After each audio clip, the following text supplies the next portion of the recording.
Hi everyone, आज मैं आपके सामने लाया हूँ क्यूज़ का लेक्चर नंबर 2। ये लास्ट लेक्चर रहने वाला है क्यूज़ का। स्टैक्स की तरह 4 लेक्चर नहीं होंगे यहाँ पे, क्योंकि इतना भी बड़ा टॉपिक नहीं है, लेकिन ये लेक्चर आई थिंक ठीक ठाक लेंथ का होने वाला है। आज हम करने वाले हैं interview problems on queues, interview question on queues, मतलब जो एक्चुअली में आपके इंटरव्यू में पूछे जा सकते हैं या कोडिंग राउंड में ऐसे टाइप के क्वेश्चन आ सकते हैं। तो वैसे क्वेश्चन हम यहाँ पे सॉल्व करने वाले हैं। फटाफट स्टार्ट करते हैं आज के क्वेश्चंस को। उससे पहले थोड़ा सा यार रिवाइज कर लेते हैं, हमारा क्यू क्या होता था आप सब जानते हो यार। मैं अपना क्यू को ऐसे कुछ बनाता था, ठीक है भाई, कि यहाँ से मैं पुश करता हूँ, इसको मैं बोलता हूँ रियर या फिर बैक ऑफ द क्यू, इसको मैं बोलता हूँ फ्रंट ऑफ द क्यू, और यहाँ से मैं पॉप कर सकता हूँ। तो फर्स्ट इन फर्स्ट आउट, ठीक है, जो पहले जाएगा वो पहले निकलेगा। यही क्यू होता था, ज़्यादा कुछ नहीं होता था इसमें। हम यहाँ से पॉप कर सकते हैं, यहाँ से पुश कर सकते हैं, ठीक है, इसको पॉप कहते हैं, आप सब जानते हो। मैं फ्रंट और बैक दोनों को एक्सेस कर सकता हूँ, अपने साइज़ को भी एक्सेस कर सकता हूँ क्यू के अंदर। हमने इम्प्लीमेंट करके भी देखा, लिंक लिस्ट से भी और एरे से भी। सर्कुलर क्यू भी देखा और डेक भी देखा था हमने। डेक क्या होता है कि भाई पॉप भी कर सकते हैं, यहाँ से पुश भी कर सकते हैं, यहाँ से पुश कर सकते हैं और यहाँ से पॉप भी कर सकते हैं। तो डबली एंडेड क्यू कहते हैं उसको, ठीक है। आगे आते हैं, आज का पहला क्वेश्चन सॉल्व करते हैं, काफ़ी सिंपल रहने वाला है। रिवर्स फर्स्ट के एलिमेंट्स ऑफ अ क्यू। अब अगर आपको याद हो, हम ऑलरेडी रिवर्स द क्यू कर चुके हैं। रिवर्स द क्यू नाम का क्वेश्चन था, तो हमने ऑलरेडी सॉल्व कर लिया था। कैसे किया था यार? कुछ ऐसे किया था कि अगर मान लेते हैं मेरा क्यू ऐसा है, यहाँ पे एलिमेंट्स है 1 2 3 4 5, यहाँ से पुश होता है, मतलब मैं लिख ही देता हूँ ना कि ये मेरा बैक है, ये मेरा फ्रंट है, राइट, यहाँ से पॉप होता है। तो मैंने बोला था रिवर्स करना आसान है। आप सिंपली क्या करो यार, आप सिंपली एक स्टैक को बना दो यहाँ पे, और एक एक करके एक काम करो भाई, इसको पॉप करो, यहाँ पे डाल दो, इसको पॉप करो, यहाँ पे डाल दो, इसको पॉप करो, यहाँ पे डाल दो, जब तक खाली नहीं हो जाता मेरा क्यू। तो अपने स्टैक में पॉप करते रहो।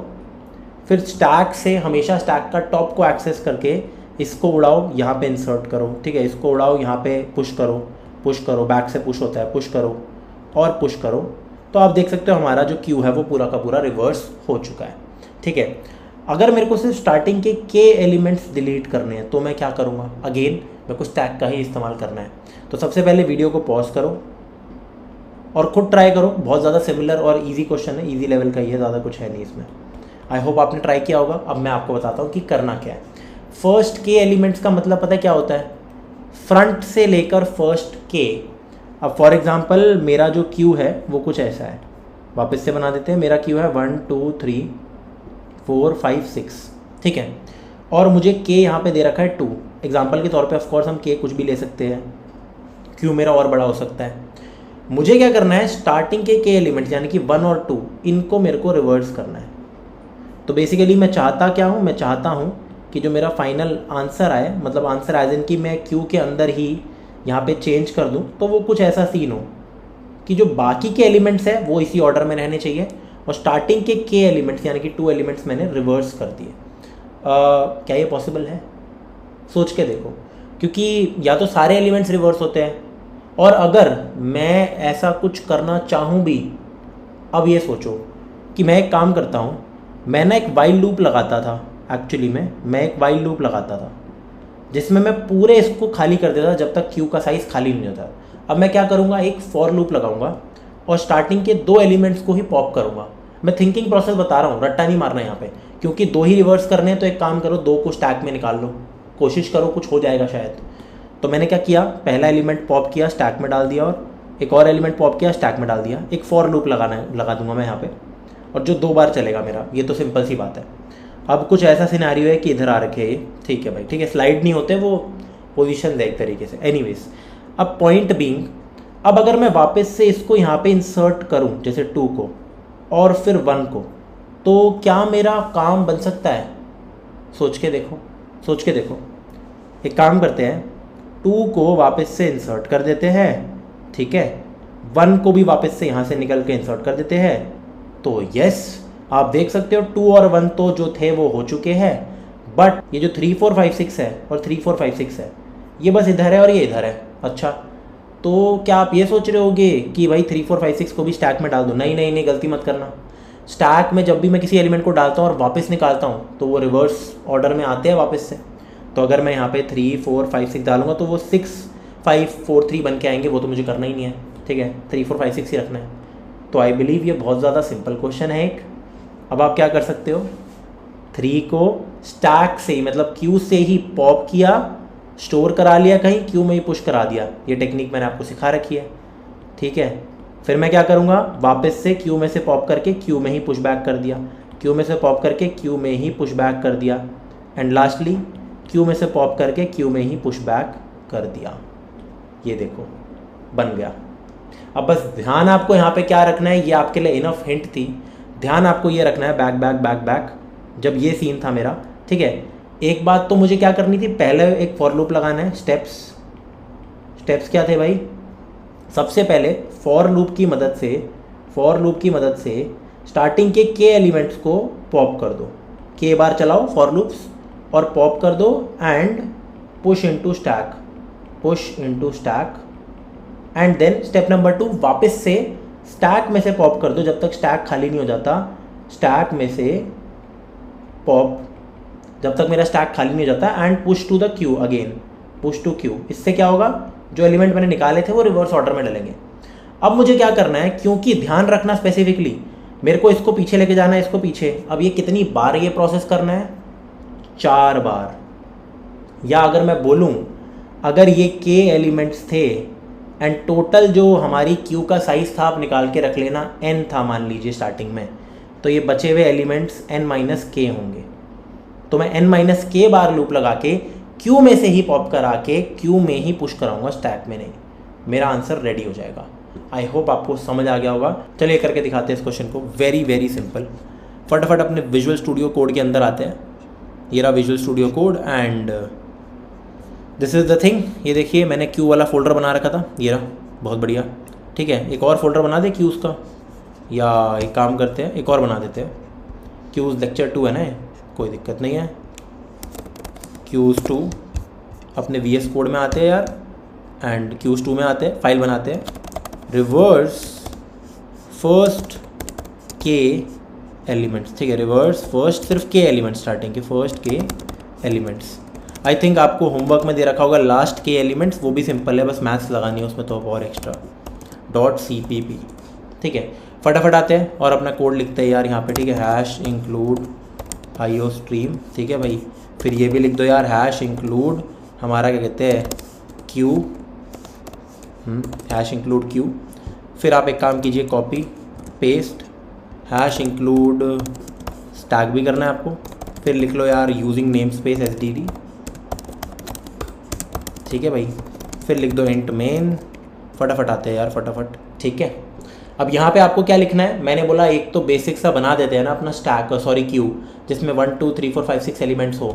सबसे पहले तो we will create a queue int queue, ठीक है। मैंने पुश करा दिए कुछ एलिमेंट्स उसमें, 1 फिर 2 फिर 3, एग्जाम्पल के तौर पे कुछ भी ले लो, 4 फिर 5 और फिर 6। डिस्प्ले नहीं करा रहा मैं क्यू को, बहुत बढ़िया, ठीक है। अच्छा डिस्प्ले भी करा देंगे एक बारी के लिए कि अभी के लिए मेरा क्यू क्या है, मान लेते हैं ये यार मेरा क्यू है। अब मैं क्या करता हूँ, अब मैं यार डिस्प्ले करा देता हूँ अपने इसको क्यू को। डिस्प्ले कराना बहुत आसान है, बिग ऑफ एन टाइम लेता है और कोई स्पेस नहीं लेता, क्योंकि वापस से पीछे पुश होके आ जाती है चीज़ें। हमने फंक्शन ऑलरेडी बना रखा था, ये रहा रिमूव एट इवन। तो एक बार अपने डिस्प्ले फंक्शन को कॉपी कर लेंगे, नॉट अ बिग डील। ये लीजिए बना दिया, बहुत बढ़िया। एक बार मैंने अपना क्यू को डिस्प्ले किया, रन करते हैं, ठीक है। तो 1 2 3 4 5 6 जैसी चीज़ें आ जाएगी यहाँ पे। ये देखो 1 2 3 4 5 6। अब 1 2 3 4 5 6 आ गया मेरा, यहाँ पे मैंने डिस्प्ले कर दिया। अब हम एक काम करते हैं, हम एक फंक्शन कॉल कर लेंगे रिवर्स के, जिसके अंदर हम क्या करेंगे, स्टार्टिंग के एलिमेंट्स को रिवर्स करेंगे, ठीक है। तो हम एक काम करते हैं, यहाँ पे 2 नंबर्स को भेजेंगे। सबसे पहले कितने नंबर रिवर्स करने हैं, यानी कि वो नंबर के, जैसे मैंने यहाँ पे भेज दिया के, और अपना क्यू भेज देंगे, ठीक है। एंड फिर वापस से इसको डिस्प्ले करा देंगे, ऑफकोर्स रेफरेंस से भेजेंगे। और एक काम करते हैं, यहाँ पे लिख लेते हैं इंट के, जैसे मान लेते हैं मैं के को 2 लेता हूँ, तो स्टार्टिंग के 2 एलिमेंट्स में चाहता हूँ रिवर्स हो जाए, 1 और 2। चलिए देखते हैं, उसके बाद वापस से डिस्प्ले कराएंगे। तो मैं एक फंक्शन बना रहा हूँ वॉइड रिवर्स के, कुछ रिटर्न नहीं करेगा ये, बस चेंज करके ले आएगा मेरे क्यू को, जिसके अंदर एक तो मैंने के भेजा, ठीक है, एंड मैंने भेजा अपना ये, ठीक है, मैंने भेजा अपना क्यू यूई इंट एंड रेफरेंस से भेजा अपना एक क्यू, ठीक है, बहुत बढ़िया। मैंने क्या बोला, एक स्टैक की ज़रूरत तो आपको पड़ेगी ही पड़ेगी, ठीक है। तो एक काम करते हैं यार, बनाते हैं स्टैक इंट st, बहुत बढ़िया।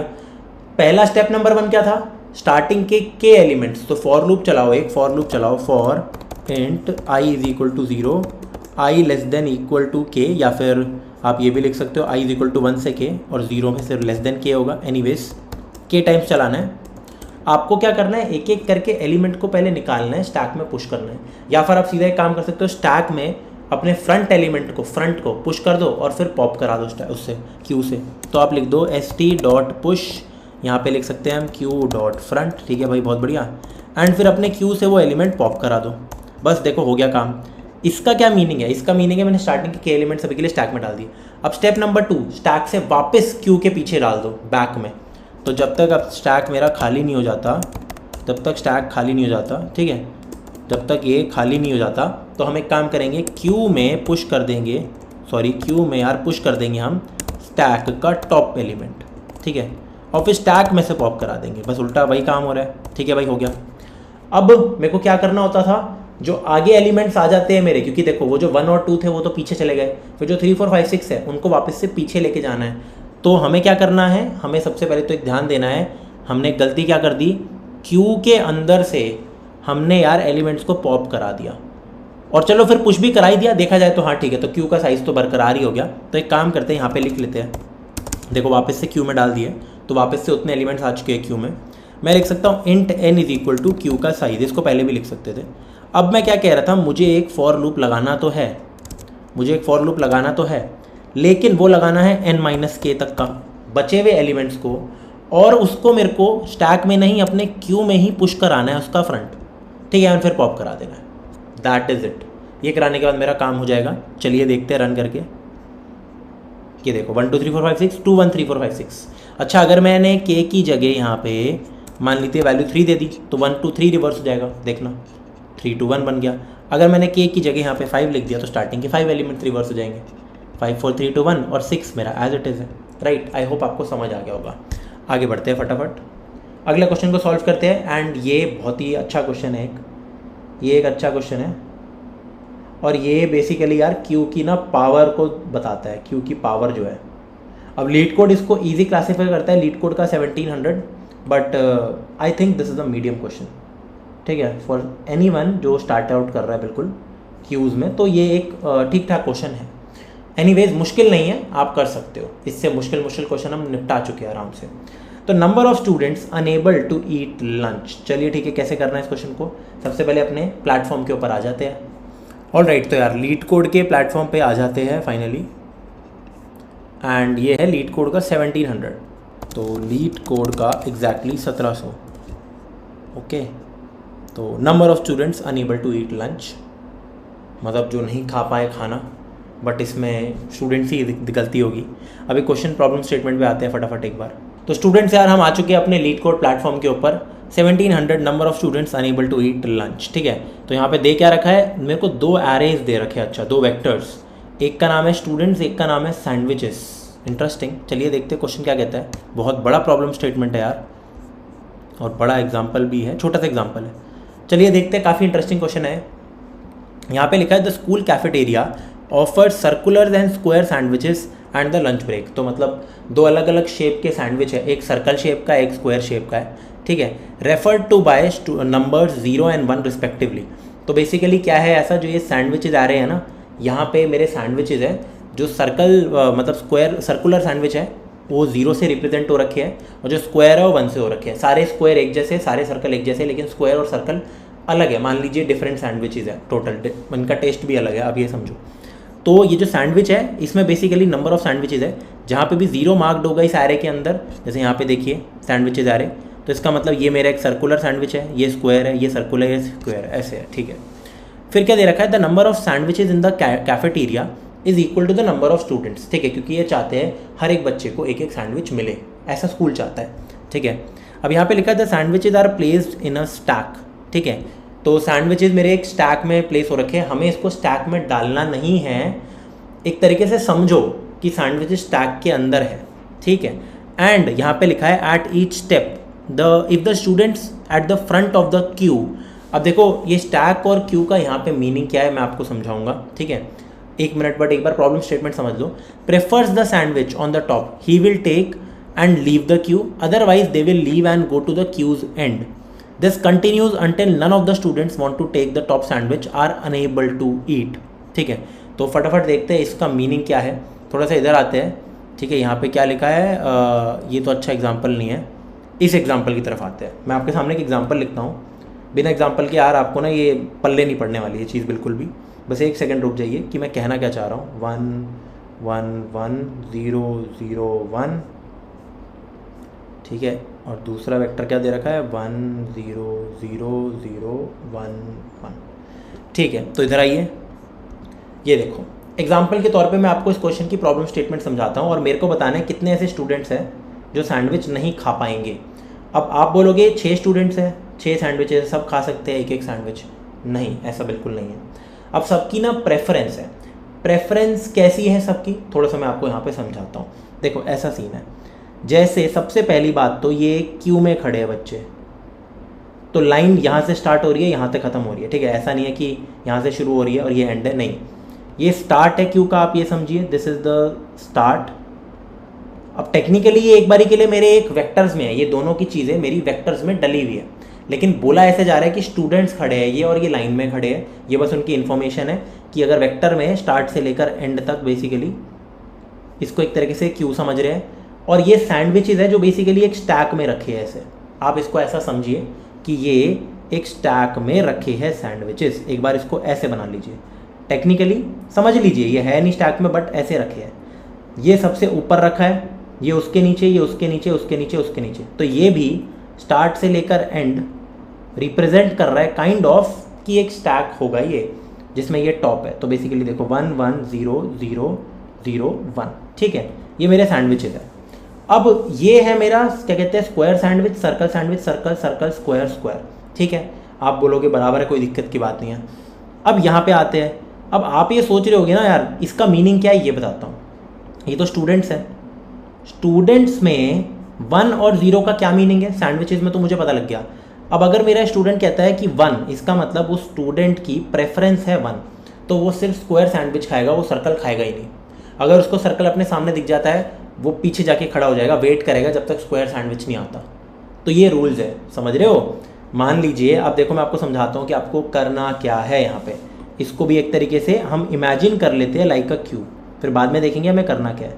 तो ये देखिए यहाँ पे ऐसा सीन है 1 1 1 0 0 1, ये स्टूडेंट्स हैं मेरे, स्टूडेंट्स की प्रेफरेंस, स्टूडेंट्स प्रेफरेंस, ठीक है भाई, बहुत बढ़िया। अब इधर देखिए, यहाँ से ही शुरू होगा मामला, लाइन में से कोई बीच में तोड़ के नहीं आ सकता। तो ये क्या देखता है, यहाँ पे देखता है कि भाई अच्छा जो पूरा प्लेट में ऐसे सैंडविचेस रखे होंगे और बीच में से भी नहीं निकाल सकते, रूल है, ऊपर से उठाना पड़ेगा। ये बोलेगा यार मेरी प्रेफरेंस है 1, यहाँ पे रखा है 1, बहुत बढ़िया, ये इस सैंडविच को उठा के चले जाएगा, ठीक है। तो ये देखिए, ये इस सैंडविच को उठा के मैंने दोनों हटा दिया आपके सामने से, चला जाएगा, इसको अपना खाना मिल गया, ये गया। अब बचे 5 स्टूडेंट्स। अब इसकी बारी आई, ये देखता है अरे यहाँ पे तो सर्कुलर सैंडविच है, ओहो ये मेरी पसंद का नहीं है, तो मैं एक काम करूँगा, मैं जाके पीछे लग जाऊँगा, मैं चले जाऊँगा लेकिन वापस आके पीछे लग जाऊँगा, परमानेंटली नहीं जाऊँगा, समझना मेरी बात, पहले वाला चलेगा। अब फिर ये आता है, ये बोलता है भाई ओहो मेरी क्या है, मेरी प्रेफरेंस 1 है पर अभी भी 0 ही पड़ा है यहाँ पे, ये ख़त्म नहीं होगा, बात समझना, ये ऊपर है। ये बोलेगा ओहो मेरी प्रेफरेंस भी ये नहीं है, मैं पीछे जाके लग जाऊँगा, ठीक है। तो मैं कोई दिक्कत नहीं, मैं पीछे जाके लग गया, बाद में खाना मिल जाएगा मुझे। फिर हम आ गए इधर, तो ये बोलता है ओ मेरी प्रेफरेंस तो 0 है, हाँ बिल्कुल है, कोई दिक्कत की बात ही नहीं है, मेरी प्रेफरेंस यहाँ पे 0 है, तो मैं इस सैंडविच को खा के चले जाऊँगा। मैंने सैंडविच उठाया और मैं यहाँ से चले गया। अब ये आया, इसने बोला मेरी प्रेफरेंस 0 है, ठीक है, तो मैंने सैंडविच खाया और मैं चले गया। अब प्रॉब्लम शुरू होगी। आप देख सकते हो मेरे पास 3 सैंडविच बचे हैं, 2 स्क्वायर 1 सर्कल, और मेरे पास 3 बच्चे हैं, तीनों को स्क्वायर सैंडविच खाना है। यहाँ पे मुझे बताना है कितने ऐसे स्टूडेंट हैं जो अपना मनपसंद खाना नहीं खा पाएंगे। तो बड़ी जाहिर सी बात है ना, ये तो आप स्टार्टिंग में भी कैलकुलेट कर सकते थे बिना ऐसी हरकतें करके कि भाई मैं कहता हूँ अगर 3 स्टूडेंट्स हैं और 2 की ही पसंद मेरे पास है, तो इनमें से 2 ऐसे हैं जो खा जाएंगे इनको और 1 रह जाएगा मेरा, राइट। तो इसका आंसर आएगा 1, रॉन्ग। कुछ रूल्स है, अगर यही काम करना होता तो आप क्या करते, यहाँ पे नंबर ऑफ वंस को कैलकुलेट कर लेते, यहाँ पे नंबर ऑफ वंस को कैलकुलेट कर लेते और जीरोस को, फिर जो भी वो आ रही है डिफरेंसेस आ रहे हैं डायरेक्टली आंसर प्रिंट कर देते। लेकिन यहाँ ऐसे काम नहीं होगा। लाइन में चलना है और ये ऊपर का सैंडविच हट नहीं सकता जब तक कोई इसको खाता नहीं है। जब तक कोई इसको खा के नहीं जाएगा अपनी प्रेफरेंस वाला, ये हटेगा ही नहीं। तो ये आया प्रॉब्लम। अब देखना क्या होगी। ये आदमी आया, इसने बोला अरे यार ये मेरी पसंद का सैंडविच नहीं है, तो मैं जाके पीछे लग जाऊँगा, मैं जाके पीछे लग जाऊँगा। फिर ये बोलेगा अरे यार ये मेरी पसंद का सैंडविच नहीं है, तो मैं जाके पीछे लग जाऊँगा। फिर ये बोलेगा अरे यार ये मेरी पसंद का सैंडविच नहीं है, तो मैं जाके पीछे लग जाऊँगा। तो ये देखो, ये तो इनफाइनाइट लूप चल जाएगा। फिर ये वापस से बोलेगा यार ये मेरी पसंद का सैंडविच नहीं है, ये मेरी पसंद का सैंडविच नहीं है भाई, ये मेरी पसंद का सैंडविच नहीं है। तो ये जाके वापस पीछे लग जाएगा, तो ये कभी खा ही नहीं पाएंगे। तो ये 3 स्टूडेंट्स हैं। मेरा आंसर है यहाँ पे 3। मेरा आंसर है यहाँ पे 3।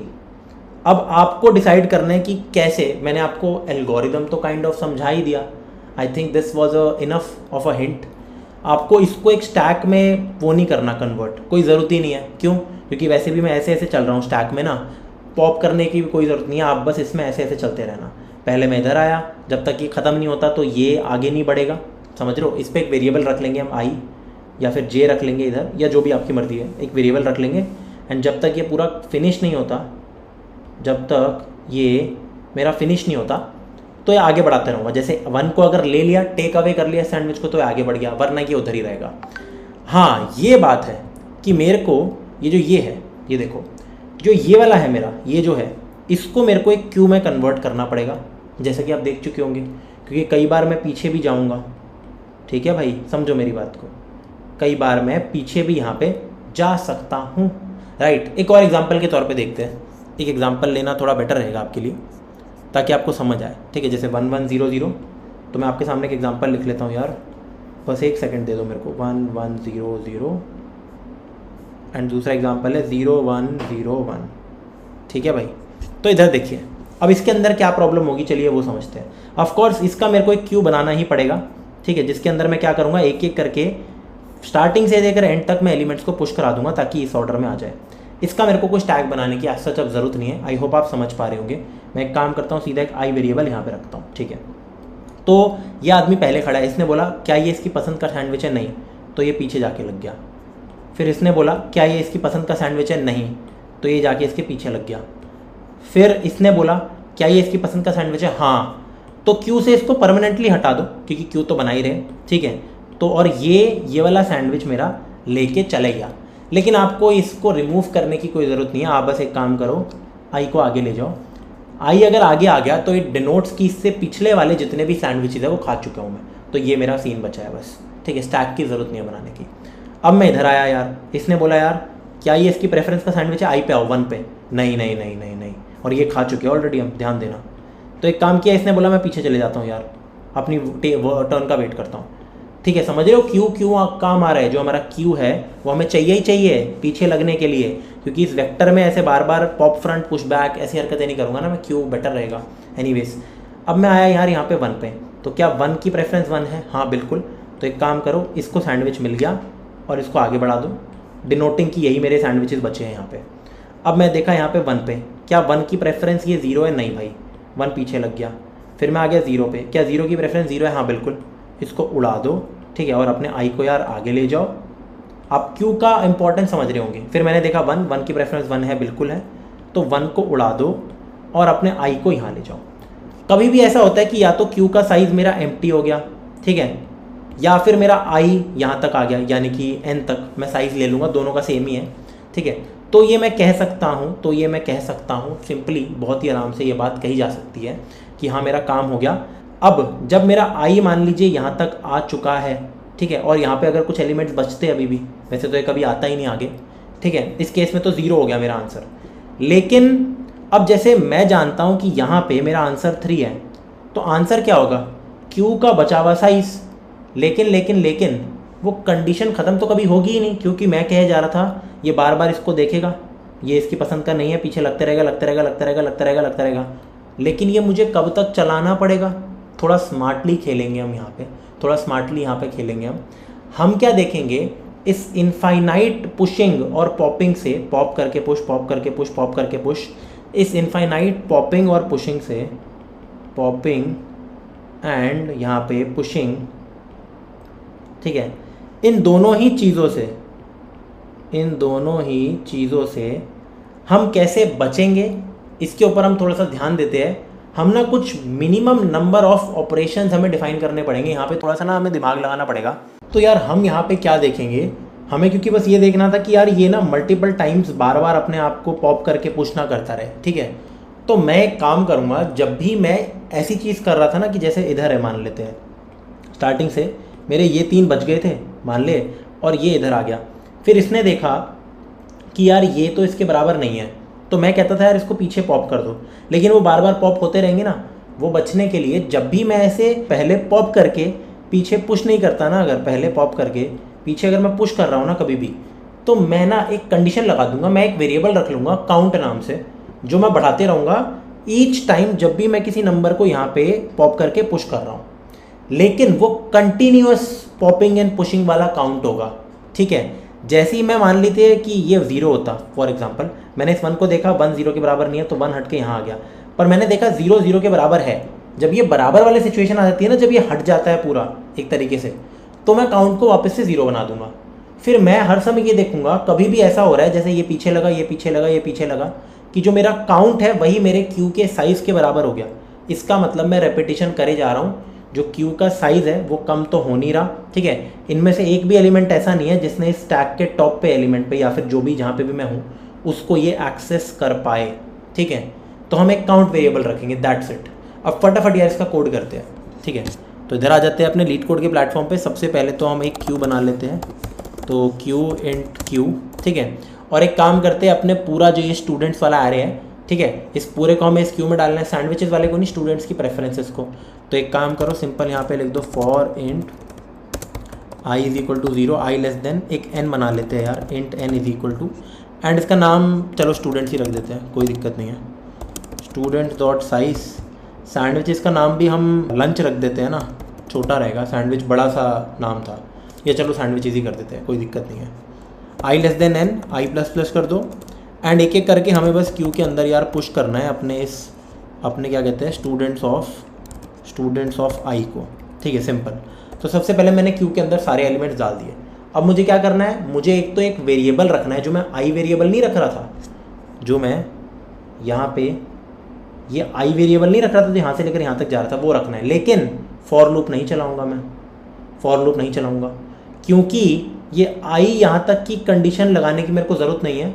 मैं 2 ही कंडीशन लगाऊंगा, या तो क्यू मेरा जब तक खाली नहीं होता, और किसी ऐसे केस में जब वो खाली कभी ज़िंदगी में हो ही नहीं रहा, तो मेरा काउंट कहीं तो मेरा क्यू के साइज़ के बराबर तो नहीं हो जाता, ठीक है। बस 2 कंडीशन लगेगी, लेकिन ये एक वेरिएबल आई मैं ज़रूर रखने वाला हूँ। स्टार्टिंग में 0 पे इसको कर देता हूँ, बाहर रख लूँगा लूप के, और ये आगे बढ़ता रहेगा एंड सो ऑन, ठीक है। तो ये आई बेसिकली बताएगा मेरा पोजीशन, जहाँ पे मेरा करंट सैंडविच है, जो स्टैक के टॉप पे है, टेक्निकली जो स्टैक में मान रहा था, ठीक है, जो स्टैक इनविजिबल है ही नहीं। तो मैं एक काम करता हूँ, एक इंट आई रख लेता हूँ। This is basically to traverse the sandwiches आ रहे, या वेक्टर जो भी आप बोलो इसको, ठीक है।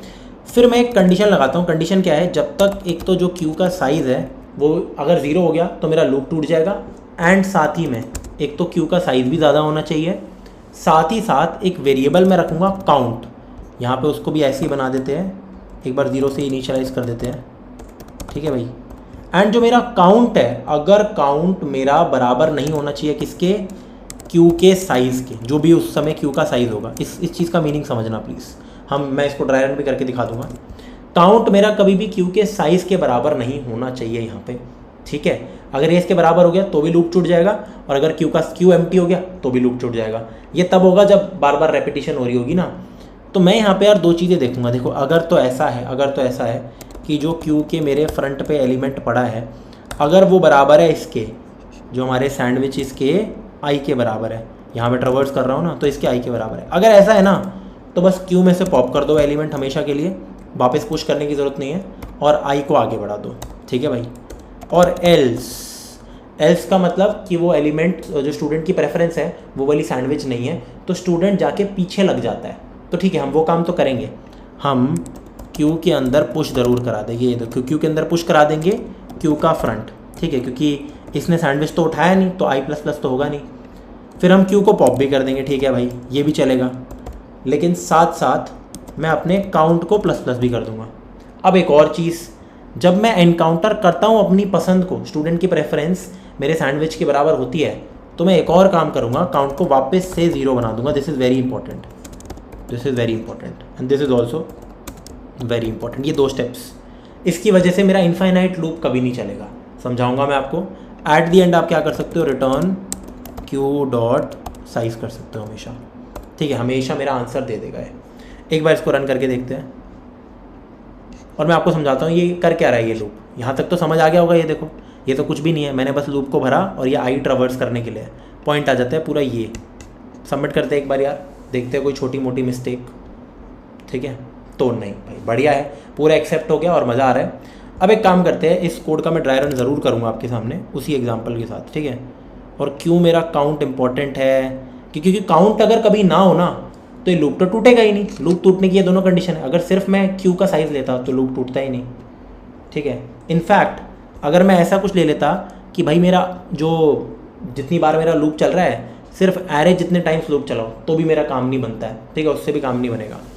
तो आ जाते हैं हम इधर, एक बार समझते हैं कि यार ये काउंट वाली चीज़ क्यों मेरे इतने काम की है, ठीक है। तो इसको इधर नहीं, एक काम करते हैं, इस एग्जांपल में रखना था ना, हाँ बिल्कुल। तो ये देखिए सारी चीज़ें एक बारी के लिए करते हैं। इसका आंसर 3 आ रहा था, अपने इसको उठा लेते हैं, कट करके यहाँ ले आते हैं। प्लीज़ यार इसको एक बार समझना, ये जो कोड है इसको मैं अच्छे से ड्राई रन करके दिखाता हूँ आपको कि हो क्या रहा है यहाँ पे, ताकि इनफाइनाइट लूप ना चले, ठीक है। तो मैंने एक काउंट वेरिएबल बनाया 0, ठीक है, लिख लेते हैं भाई, count is equal to currently 0 है, बढ़िया। अब चेक हुआ, सबसे पहले तो मैंने क्यू को भर दिया था, I am so sorry, Q को मैंने इनिशियली सबसे पहले भर दिया है, ठीक है भाई। सबसे पहले चेक हुआ क्या क्यू का साइज 0 से बड़ा है, बिल्कुल, क्यू का साइज 6 है, आगे बढ़ो। क्या काउंट की वैल्यू क्यू के बराबर तो नहीं है, बिल्कुल नहीं है, 0 6 के बराबर नहीं है, आगे बढ़ो, लूप के अंदर आओ। अब चेक करो क्यू का फ्रंट क्या मेरा सैंडविचेस ऑफ आई के बराबर है, आई को भी मैंने 0 पे रख दिया था बाय द वे, ठीक है। क्या ये आई के बराबर है, 1 1 के बराबर है, जी बिल्कुल ये तो है। तो ये कहता है कि भाई एक तो काउंट को वापस से 0 कर दो, मैंने 0 कर दिया, अपने इसको हटा दिया मैंने एंड अपने आई को आगे ले गया, ठीक है। ये 2 स्टेप्स तो ऑब्वियस थे, बस ये एक इंपॉर्टेंट स्टेप है, मैं आपको समझाऊंगा क्यों इंपॉर्टेंट है। अब आ जाते हैं हम एल्स पे। अब आपको एल्स नहीं सॉरी इफ़ ही चलेगा एक बार के लिए। तो ये लूप की मैं अगली इटरेशन पे आ गया, फिर वापस से चेक हुआ क्यू का साइज़ 5 है, तो 5 0 से बड़ा है, ठीक है, एंड मेरा काउंट 0 वो मेरे 5 के बराबर नहीं है, क्यू के साइज़ के बराबर, तो बढ़िया है, ठीक है, अंदर आओ। चेक किया मैंने, इफ़ क्या क्यू का फ्रंट सैंडविचेस ऑफ आई के बराबर है, क्या जो क्यू का फ्रंट है ये सैंडविचेस ऑफ आई के बराबर है, नहीं, तो इफ़ नहीं चलेगा, एल्स चलेगा। ऐसे केस में मैं क्यू में सबसे पहले तो पुश कर देता हूँ यही फ्रंट और इसको पॉप कर देता हूँ, ठीक है। तो बेसिकली यही चीज़ मैं यहाँ पे पुश कर देता हूँ, ठीक है, यही सेम चीज़ देखो मैंने यहाँ पे पुश कर दी एंड फिर इसको पॉप कर दिया। अब ध्यान रखना, बहुत इंपॉर्टेंट स्टेप, अपने काउंट को बढ़ा दो। इसका क्या मतलब है, काउंट बेसिकली मेरा कंटिन्यूस प्रोसेस देखे जा रहा है कि अगर कंटिन्यूसली चीज़ें मेरी बार बार पॉप होके पुश हो रही है तो वो कितनी देर तक हो रही है, वो बहुत इंपॉर्टेंट है। तो मैंने काउंट को बढ़ा दिया, ठीक है भाई। अब मैं वापस बाहर आया, मैंने लूप में देखा तो क्यू का साइज़ 5 है, तो 5 0 से बड़ा है बिल्कुल, और काउंट भी 1 है, 1 5 के बराबर बिल्कुल नहीं है, तो अंदर आओ। क्या क्यू का फ्रंट 1 सैंडविच तो इसके बराबर है, नहीं, तो एक काम करो, वापस से इधर आ जाओ, एल्स में आ जाओ। तो क्यू में सबसे पहले पुश कर दो अपना ये जो क्यू का फ्रंट है, फिर इसको पॉप कर दो और अपने काउंट को बढ़ा के 2 कर दो। अब देखना कितना इंपॉर्टेंट बातें बताऊंगा मैं आपको। अब मैं वापस इधर आ गया, मैंने देखा क्यू का साइज़ हाँ 0 से बड़ा है और काउंट साइज़ के बराबर नहीं है। अब देखो जो क्यू के फ्रंट पे पड़ा है 0, क्या वो सैंडविच तो वाई के बराबर है, 0 बिल्कुल। तो आप क्या करोगे, सबसे पहले काउंट को वापस से 0 कर देंगे। प्लीज़ इस बात को समझना, ये बहुत इंपॉर्टेंट था। फिर मैं इसको भी उड़ा दूंगा और मैं आगे बढ़ा दूंगा, फिर मैं वापस चेक करूंगा वाइल लूप में, एल्स तो चलेगा ही नहीं। मैं इधर आया, क्या क्यू का साइज़ 0 से बड़ा है, जी बिल्कुल, 4 0 से बड़ा है और काउंट अब मेरा 0 है और 0 4 के बराबर नहीं है, ठीक है, आगे बढ़ो। क्या क्यू का फ्रंट यानी कि 0 सैंडविचेज ऑफ आई के बराबर है, 0 के बराबर है, हाँ जी बिल्कुल 0 के बराबर है। तो एक काम करो, एक तो काउंट को वापस से 0 बना दो, 0 पहले से है, ये पॉप कर दो एंड अपने आई को आगे बढ़ा दो। अब वापस से चेक हुआ, क्यू का साइज़ कितना है, 3 है, 3 0 से बड़ा है और जो काउंट है 0 मेरा 3 के बराबर नहीं है। क्यू का फ्रंट 1 क्या 0 के बराबर है, नहीं, ये इसको असाइन नहीं हो सकता। अब देखना कि ये करने क्या वाला है काउंट, मज़ेदार चीज़। मैंने देखा 1 तो 0 के बराबर नहीं है, ठीक है, तो एल्स में आओ, क्यू में सबसे पहले तो पुश कर दो। ये दिक्कत होती थी ना कि भाई ये यहाँ पे मैंने पुश कर रहा हूँ बार बार, ठीक है भाई, और पॉप कर दिया। इन दोनों का मतलब क्या है कि पहले एलिमेंट को हटा के पीछे ले आना है, ठीक है। अब इसको देखो, काउंट प्लस प्लस काउंट बढ़ा दिया। अब समझना, क्योंकि देखो बात ऐसी रहेगी कि क्यू का साइज तो 0 से बड़ा हमेशा रहेगा, क्योंकि बार बार ये पुश में यहाँ से पॉप होके पुश, पॉप होके पुश, पॉप होके पुश होता रहेगा, और ये कभी भी इसके बराबर आएगा नहीं। तो मैं एक काउंट वेरिएबल इसलिए मेंटेन कर रहा हूँ कि लगातार अगर ऐसा काम हो रहा है, अब जैसे मैं इधर आया, मैंने देखा वापस से साइज तो 0 से बड़ा है ही, और काउंट क्या है मेरा 1 मेरा 3 के बराबर नहीं है, तो अंदर आओ, मैंने देखा 1 मेरा क्या 0 के बराबर है, नहीं है, तो एक काम करो, वापस से यहाँ पे पुश करके इसको हटा दो एंड अपने काउंट को बढ़ा दो।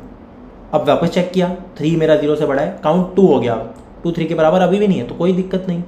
अब अंदर आ जाओ, मैंने देखा अगेन ये 0 के बराबर नहीं है, ये तीसरा 1 था मेरा, ठीक है, 2 तो मेरे हो चुके थे, तो मैंने वापस से क्या किया, यहाँ पे एक, यहाँ पे एक, यहाँ पे एक, जो फ्रंट पे है उसको पुश कर दिया, यहाँ से पॉप कर दिया, फिर काउंट को प्लस प्लस करके 3 कर दिया। अब देखना, मैं इधर आया, क्यू का साइज क्या है 3, ठीक है 0 से बड़ा है, लेकिन काउंट क्या 3 नॉट इक्वल टू 3 है, नहीं, तो लूप तोड़ दो। यहाँ से मुझे पता लग गया कि कोई भी ऐसा स्टूडेंट नहीं है जो इसको एक्सेस कर सकता है, ठीक है। फाइनली रिटर्न क्यू का साइज 3 को रिटर्न कर दो। अगर ये लूप किसी और इस रीज़न से टूटता कि क्यू का साइज 0 हो गया, तो भी टेंशन लेने की बात नहीं है, तो आप रिटर्न क्यू का साइज 0 ही करते। आई होप आपको ये क्वेश्चन समझ आया होगा, ठीक है। काफ़ी लंबे तरीके से मैंने आपको एक्सप्लेन किया 20-30 मिनट लगा के, लेकिन आई होप समझ आ गया होगा इसका महत्व। अब आगे बढ़ते हैं, अगला क्वेश्चन सॉल्व करते हैं। ये काफ़ी इंटरेस्टिंग है और इम्पॉर्टेंट है, ज़्यादा इंपॉर्टेंट है। Implement Q using stacks. अब ये देखो यार, लास्ट लेक्चर के अंदर हमने, लास्ट लेक्चर में अगर आपको याद हो तो हमने एरे से भी इम्प्लीमेंट किया था क्यू को, फिर हमने यहाँ पे लिंक लिस्ट से भी इम्प्लीमेंट किया था, फिर हमने एरे से वापस से इम्प्लीमेंट किया था सर्कुलर क्यू को। बेसिकली क्यू ही है वो, उसमें कोई डिफरेंस नहीं है, क्यू के ही फंक्शनैलिटीज़ है, लेकिन हमने एरे को थोड़ा अच्छे तरीके से ऑप्टिमाइज कर दिया था कि भाई एक भी एलिमेंट बचे ना, इसका वेस्ट ना हो, वेस्टेज ना हो, ठीक है। तो ये सारी चीज़ें देखी थी। आज हम क्या करेंगे, हमें बेसिकली अब पता है क्या दे रखा है, हमें बिल्ट इन स्टैक्स दे रखे हैं, बिल्ट इन जो हमारा होता है ना स्टैक इंट, तो बिल्ट इन स्टैक हमें गिवन है। हमें ऐसा कुछ नहीं दे रखा कि एरे और लिंक लिस्ट जैसा कोई डेटा स्ट्रक्चर होता है, सिर्फ बिल्ट इन स्टैक दे रखा है।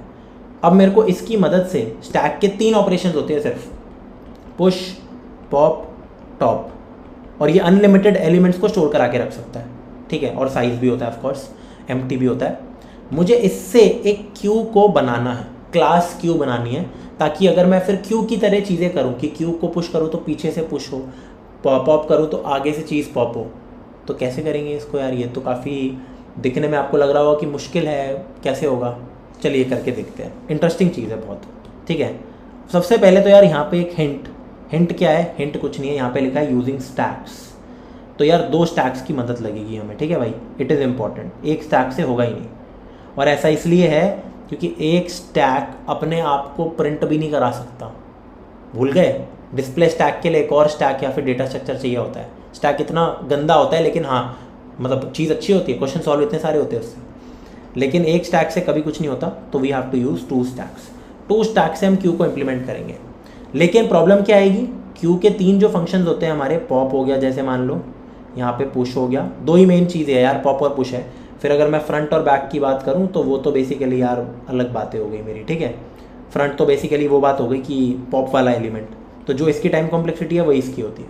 अब यूजुअली इन चारों की बिग ऑफ 1 होती है, बिल्ट इन क्यू की, या फिर लिंक लिस्ट से जो हम बनाते हैं। स्टैक से जो हम बनाएंगे ना, तो उसमें ऐसा नहीं हो सकता कभी कि पॉप की टाइम कॉम्प्लेक्सिटी मेरी बिग ऑफ 1 हो और पुश की भी बिग ऑफ 1 हो, नहीं, पुश की होगी बिग ऑफ n, या फिर मैं अपने पॉप की टाइम कॉम्प्लेक्सिटी कर दूं बिग ऑफ n और पुश की कर दूं अपनी टाइम कॉम्प्लेक्सिटी बिग ऑफ 1।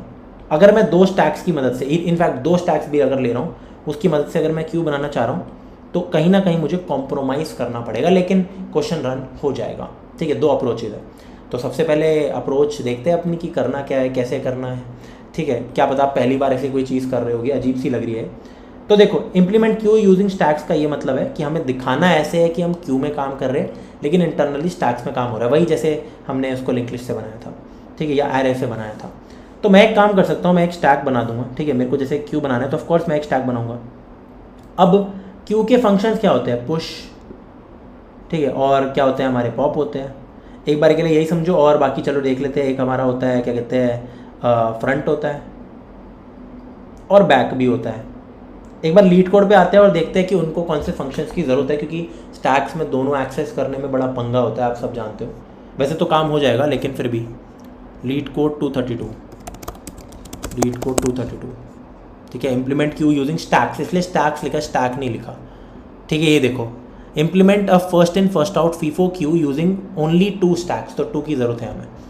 अब यहाँ पे क्या दे रखा है, मुझे क्या चाहिए, क्यू के फंक्शंस होने चाहिए, पुश, पॉप, पीक और एम्प्टी। अच्छा ठीक है, तो बेसिकली पीक क्या होता है यार, पीक मेरा फ्रंट होता है, ये देखो, remove the element from the front, और ये रिमूव भी कर देगा। अच्छा, तो जो मुझे बनाना है ना डेटा स्ट्रक्चर, पॉप का मतलब यहाँ से क्या होगा, पीक का मतलब क्या होगा, returns the element at the front.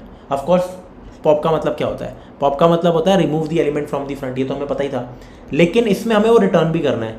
तो ये बेटर फंक्शनैलिटी वाला पॉप है कि ये पॉप करने के साथ साथ मुझे वो वैल्यू भी ला के दे सकता है। एनीवेज एक ही बात है। अब यहाँ पे ये जो पीक है ना, पीक कुछ नहीं है यार, ये फ्रंट का दूसरा नाम दे रखा है, और एम्प्टी है। तो चलिए काफ़ी सिंपल सी बात है, 4 चीज़ें हैं, मुझे बैक नहीं बताना आपने क्यू का ना, 3 ही चीज़ें बतानी है, पुश, पॉप और फ्रंट, ठीक है। तो एक बार देखते हैं करना कैसे है। तो मैंने एक स्टैक बना दिया, अब ये 4 फंक्शन है, मेरे को ऐसे दिखाना है कि क्या बन रहा है। तो मैं एक काम करता हूँ, एक फर्जी सा क्यू बना देते हैं, जिसमें मैं एक काम करूँगा कि मैं मान के चल रहा हूँ कि देखो यहाँ से पॉप हो रहा है, मैं इसको अपना फ्रंट मान रहा हूँ, प्लीज़ समझना, मैं इसको अपना बैक मान रहा हूँ, एंड यहाँ से मेरे एलिमेंट्स पुश हो रहे हैं, ठीक है। ये बस मैं विजुअल रिप्रेजेंटेशन के लिए बता रहा हूँ, इसमें एक्चुअली हमारा काम हो रहा है। अब मान लेते हैं कि मेरे पास यार कुछ फंक्शंस आ रहे हैं और फिर मुझे अपना काम करना है, राइट, कुछ भी कॉल हो सकते हैं। तो जैसे पहला फंक्शन मेरा ये आ रहा है, मैं यहाँ पे लिख देता हूँ, कुछ चीज़ें हो रही है मेरे साथ, ठीक है। तो ये सारी चीज़ें हो रही है, मैं लिखता हूँ, जो भी मैं बनाता हूँ ना, अपना कॉल लगाता हूँ, मैं कहता हूँ भाई कि पुश कर दो क्यू के अंदर 1 पुश कर दो। तो टेक्निकली ऐसा काम हो जाता है, राइट। तो हम क्या करेंगे, जब मैं क्यू में पुश कर रहा हूँ तो मैं स्टैक में भी पुश कर दूंगा, ठीक है। जैसे मैंने स्टैक में पुश कर दिया तो बिग ऑफ 1 ऑपरेशन लगेगा मेरा, ठीक है। तो अब मान लीजिए कि मैं कहता हूँ पुश 2, तो स्टैक में मैंने 2 डाल दिया। ये बेसिकली ऐसे दर्शा रहा है, स्टैक में बॉटम से टॉप एलिमेंट्स जो है वो मेरे क्यू के फ्रंट से लेकर बैक एलिमेंट्स को दर्शा रहे हैं, काइंड ऑफ। प्लीज़ इस बात को समझना अच्छे से, ठीक है। लेकिन ध्यान रखना, जब भी मैं स्टैक क्यू से पॉप करता हूँ तो फ्रंट का एलिमेंट पॉप होना चाहिए, ठीक है। ये देखो यहाँ पे मेरा फ्रंट रहेगा हमेशा, यहाँ पे फ्रंट रहेगा और ऊपर रियर। अब मान लेते हैं मैं 2 एलिमेंट्स और अगर पुश करूँ, पुश 3, पुश 4, तो अगर मैं पुश का कॉल लगाता हूँ तो अपने स्टैक में भी मैं पुश कर दूंगा सिंपली। अब देखिए सिचुएशन कुछ ऐसी है कि मैं मान के चलूँगा ये जो मेरा स्टैक है, ये एलिमेंट मेरा फ्रंट है जो बॉटम पे है, और जो सबसे ऊपर वाला एलिमेंट है वो मेरा रियर है, ठीक है। अब देखिए जब मैं पुश कर रहा हूँ तो स्टैक में पुश करने का बिग ऑफ 1 ऑपरेशन ही लगता है, सिंपल है। लेकिन अब मान लीजिए कुछ ऐसा सीन है, ये इसको दर्शा रहा है, ठीक है, ये इसको दर्शा रहा है, ये बेसिकली ये मेरा ये क्यू है, ठीक है, इंटरनली ऐसा है। अब सबसे इंपॉर्टेंट चीज़, जैसे मैं कहता हूँ पॉप या फ्रंट, दोनों सेम ही चीज़ें हैं। पॉप में बस इसको हम निकाल देते हैं, फ्रंट में इसको रिट्रीव करते हैं। अब क्यू के अंदर तो बिग ऑफ 1 में हो जाता है, लेकिन यहाँ पे बिग ऑफ 1 में नहीं होगा। अब मैंने ऐसे स्टोर कर रखी है चीज़ें। अब अगर मैं आपसे ये बोलूँ फॉर एग्जांपल कि भाई साहब फ्रंट एलिमेंट लाओ या पॉप कर दो और उस एलिमेंट को उठा के भी लाओ, फ्रंट तो सेम ही रहेगा, ठीक है। ये मेन चीज़ है। मैं कहता हूँ पॉप, तो क्या स्टैक में से पॉप कर दूंगा मैं? नहीं। पॉप में अगर मैं बोलता हूँ स्टैक डॉट पॉप, तो भाई ये एलिमेंट हट जाएगा, ये नहीं करना मुझे। ये जो क्यू है ये ऐसे, इसको ये ऐसे दर्शा रहा है, मेरे को 1 हटाना है। यानी कि पॉप का मतलब देखो, पुश का मतलब सिंपल मैं बोलूँगा, जब भी पुश हो रहा है क्यू में पुश हो रहा है, इसका मतलब स्टैक का पुश कर दो, सिंपल। लेकिन अगर मैं पॉप लगा रहा हूँ तो मुझे रिमूव करना है, remove and return the bottom most element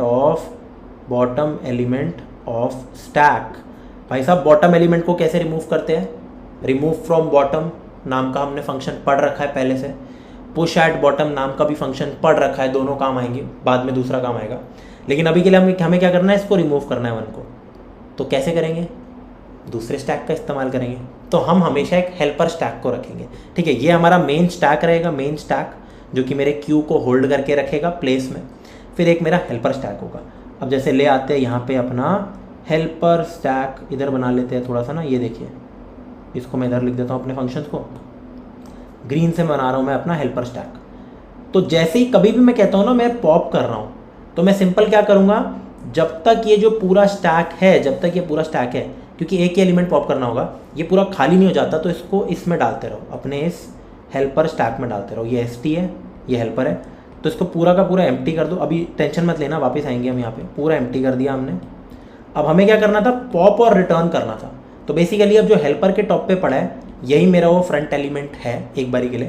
तो एक काम करो, एक तो इसको रिटर्न कर दो, बट रिटर्न से करने से पहले एक जगह स्टोर करा दो वेरिएबल में, इसको उड़ा दो। देखो इसको उड़ा दिया, एक जगह स्टोर करा दिया। फिर वापस से ध्यान रखना, क्योंकि स्टैक ही मेरा होल्ड कर रहा है, तो जब तक हेल्पर खाली नहीं हो जाता तो हेल्पर के एलिमेंट्स को पॉप करते करते स्टैक में डाल दो। तो अब देखो कुछ ऐसा सीन है, ये भी उड़ गया और पॉप भी हो गया एलिमेंट।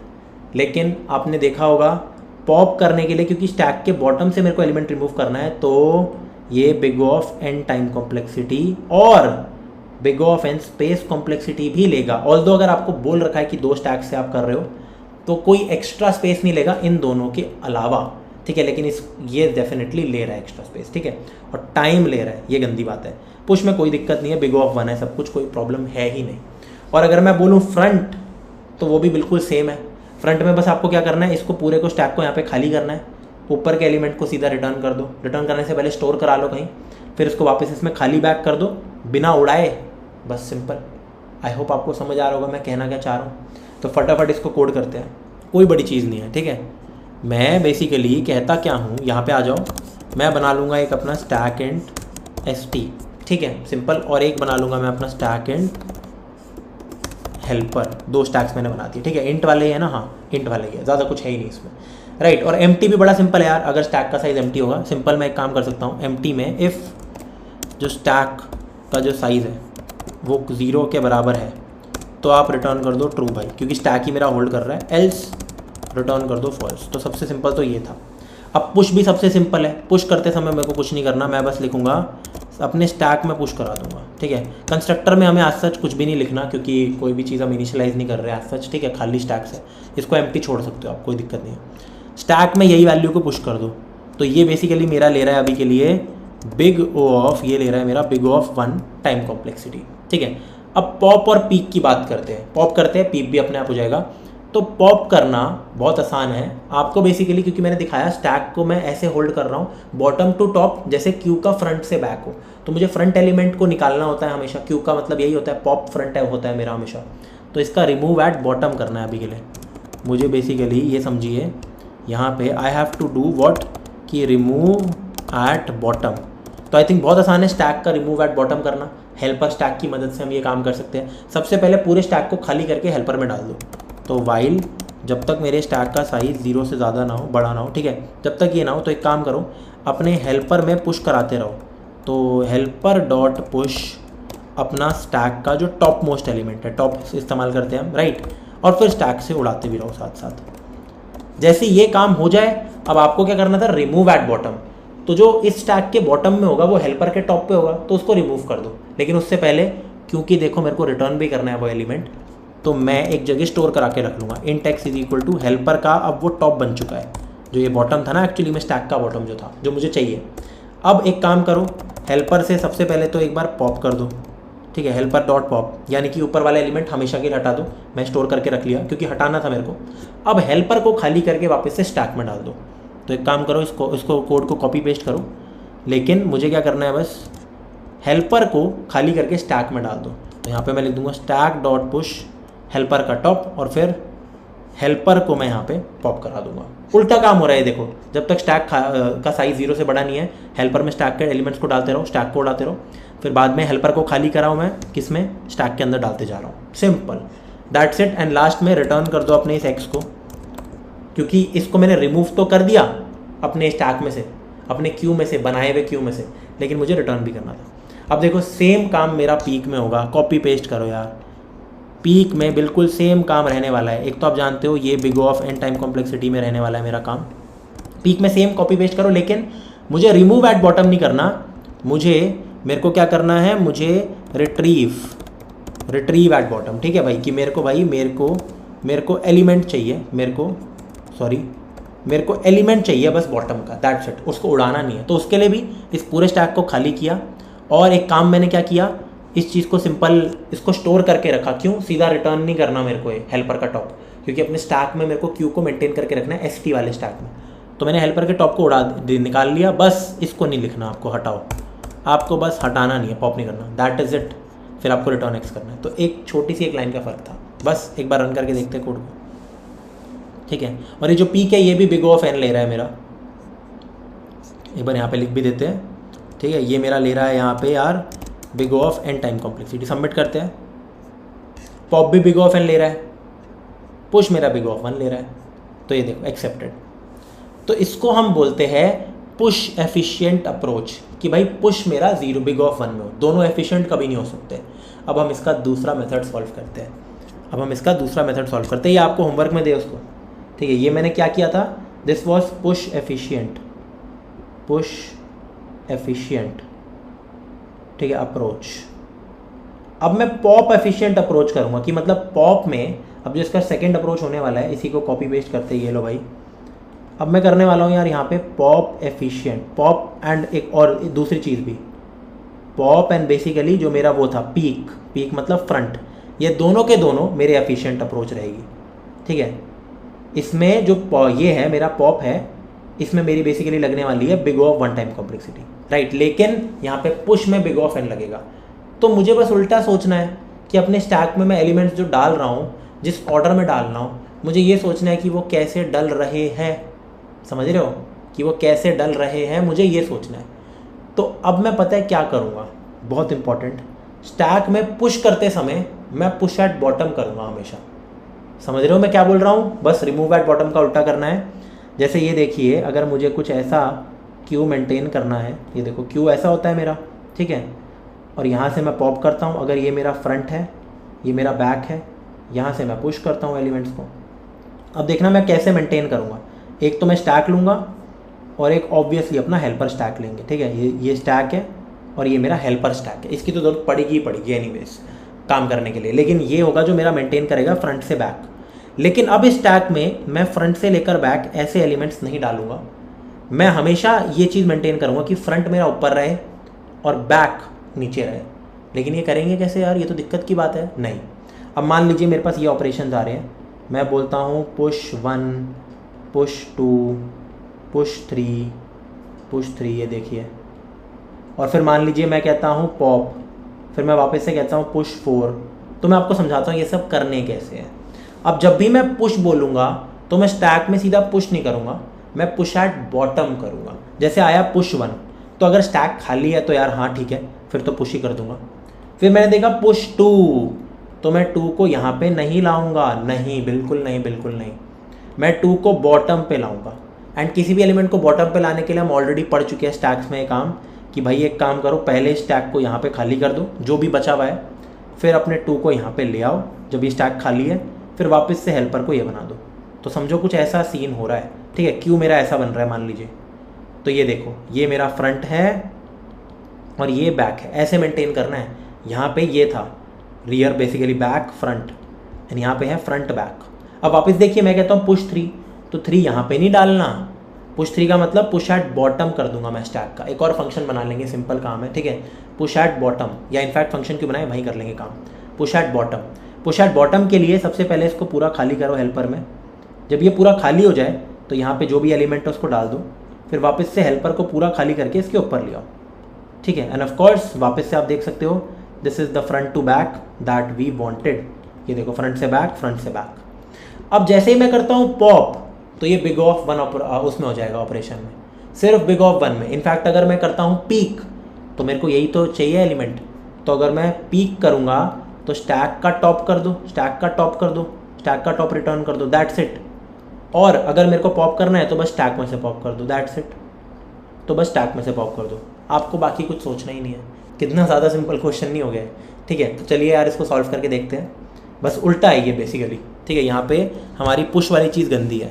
एक बार वापस से बनाते हैं इस क्वेश्चन को। ये देखो, ये तो सेम टू सेम रखते हैं, 2 स्टैक्स मुझे चाहिए, मेरे को अपना कंस्ट्रक्टर चाहिए, खाली रहेगा। अब देखो, पुश में चेंजेस होंगे, मैं बिग ऑफ n का पुश करूँगा एंड बिग ऑफ 1 का यहाँ पे पॉप करूँगा।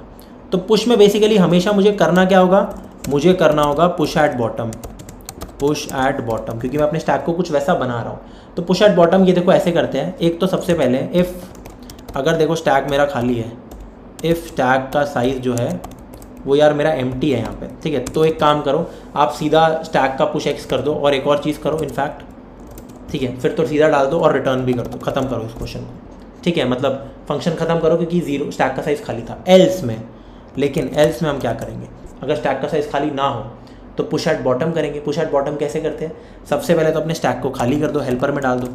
तो वाइल स्टैक का जो साइज़ है, अगेन खाली करना था ना, ये देखो खाली ऐसे करते हैं। मैं अभी क्या कर रहा हूँ, देखो कॉपी करो, क्यों बार बार लिखूँ, पेस्ट। तो इसमें बेसिकली हो क्या रहा है, इसमें हो रहा है कि मैं अपने स्टैक को खाली कर रहा हूँ। ये देखो स्टैक को खाली करके हेल्पर में डाल रहे हैं, कर दिया। फिर जब स्टैक खाली हो गया तो जो भी एलिमेंट था उसको अब पुश कर दो स्टैक में, ये लो अब स्टैक में पुश कर दो वो एलिमेंट एक्स, ठीक है। फिर वापस से हेल्पर को खाली करके स्टैक में डालो, ये काम भी हम कर चुके थे, ये लो, ठीक है। तो वही जो सेम पॉप में काम हो रहा था इधर हुआ, ये देखिए।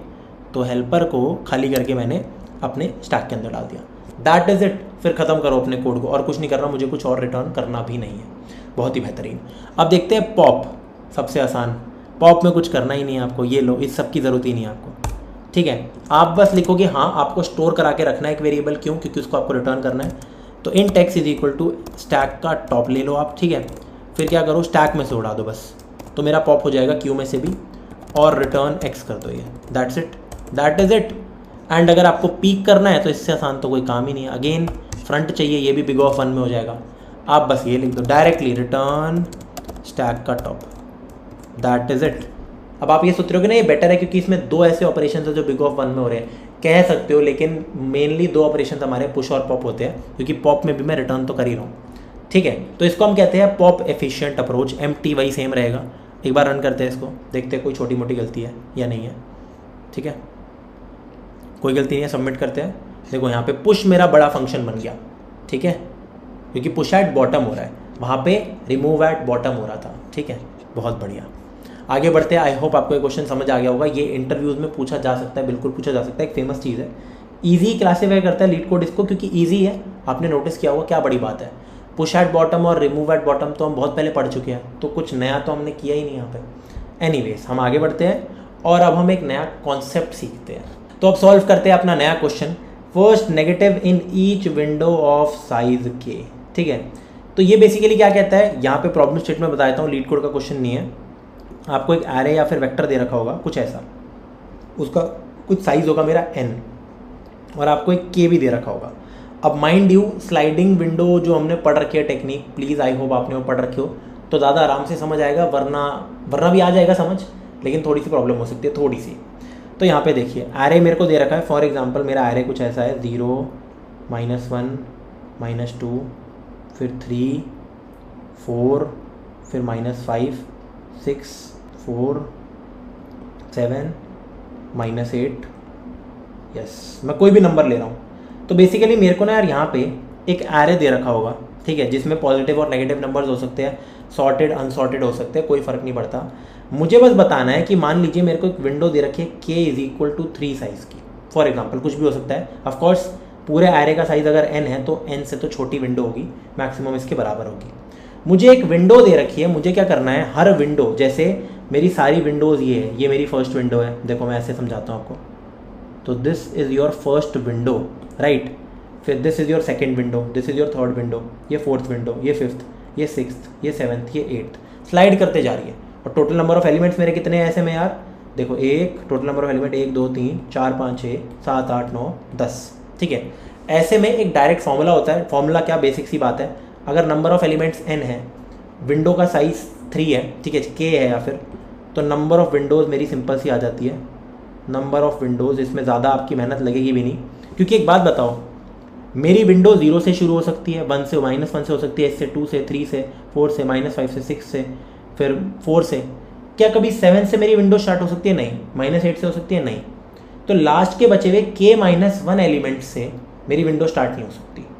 तो मैं ये बोलूँगा नंबर ऑफ विंडोज़ हमेशा मेरी कितनी होगी, n-k कर दो एक तो, ठीक है, कि भाई ये हटा दो, लेकिन इससे भी स्टार्ट हो सकती है और इससे पहले से तो हो ही सकती है, तो +1। हमेशा इतनी मेरी नंबर ऑफ विंडोज़ होती है, जहाँ ये मेरे साइज़ ऑफ एरे और ये मेरी विंडो का साइज़ जो कि गिवन है मेरे को, ठीक है। अब मेरे को करना क्या है, इस पे आते हैं। अब करना क्या है, इसको साइड करते हैं।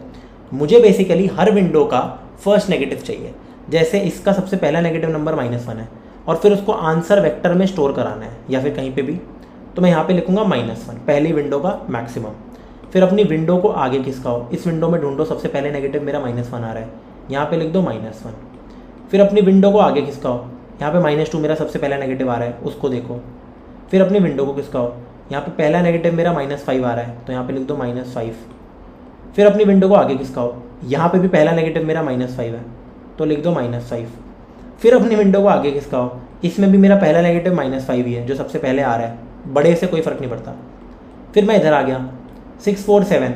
अब इस विंडो में कोई भी नेगेटिव नंबर नहीं है। अगर ऐसा नहीं होता तो आप एक काम करो, यहाँ पे आप 0 भर देना, ठीक है। ये क्वेश्चन में दे रखा है कि आप यहाँ पे 0 भर दोगे अगर किसी विंडो का नेगेटिव आ ही नहीं रहा। फिर अपनी लास्ट विंडो में आओ, मेरा पहला नेगेटिव है -8, तो यहाँ पे मार्क कर दिया -8। मेरे को ये एरे रिटर्न करना है, ठीक है। तो सबसे पहले इसकी जो पहली अप्रोच है, जो आप सबने सोच ही ली होगी, बहुत सिंपल है कि हर विंडो में ट्रैवल कर लो। जैसे मैं क्या करूँगा, यहाँ से लेकर यहाँ तक ट्रैवल करूँगा। जो विंडो के स्टार्ट है मेरे, यहाँ से एक विंडो स्टार्ट होती है, यहाँ से होती है, यहाँ से होती है और यहाँ से भी होती है। तो मैं क्या करूँगा, अपना एक वेरिएबल यहाँ से लेकर यहाँ तक चलाऊँगा और हर बार लूप के अंदर मैं एक छोटा लूप चलाऊँगा के साइज़ का, कि ये 3 बार चेक कर लेगा मैक्सिमम। जैसे ही मेरे को कोई नेगेटिव नंबर मिल रहा है, फटाफट उसको पुश करा के ब्रेक करो उस लूप को, फिर अगली विंडो में बढ़ेंगे एंड सो ऑन। लेकिन उसकी टाइम कॉम्प्लेक्सिटी मेरी कितनी रहेगी, आप खुद सोचो। मेरे नंबर ऑफ ऑपरेशंस कितने रहेंगे, total number of operations brute force के अंदर, ब्रूट फोर्स सॉल्यूशन जो कि बेकार है। ब्रूट फोर्स सॉल्यूशन में टोटल नंबर ऑफ ऑपरेशंस कितने रहेंगे, एक तो जितनी नंबर ऑफ मेरी विंडोज़ है मैक्सिमम बता रहा हूँ, ठीक है, इसको मल्टीप्लाई कर दो के से। हो सकता है इसको के बार ट्रैवल करना पड़े, इतना होगा नहीं लेकिन इतना हो गया, जिसको मैं कह सकता हूँ कि मेरी टाइम कॉम्प्लेक्सिटी बेसिकली हो गई big O of n into के, कह सकते हो आप इन शॉर्ट n इंटू के, ठीक है, n इंटू के, which is not that good. अब हम इसको रिड्यूस कर देंगे big O of n time complexity में। बेसिकली आप कह सकते हो 1 पास सॉल्यूशन या 2 पास सॉल्यूशन, ठीक है। इसको हमें रिड्यूस करना होगा। अब रिड्यूस कैसे करें इसको, with the help of queues, ठीक है। पहले वीडियो को पॉज करके खुद ट्राई करो कि क्यू डेटा स्ट्रक्चर का हम कैसे इस्तेमाल ले सकते हैं, ठीक है। आई होप आपने ट्राई किया होगा। हमने ऐसे बहुत सारे क्वेश्चंस किए स्टैक के अंदर स्लाइडिंग विंडो में। अब आपको समझाते हैं कि कैसे हम करेंगे।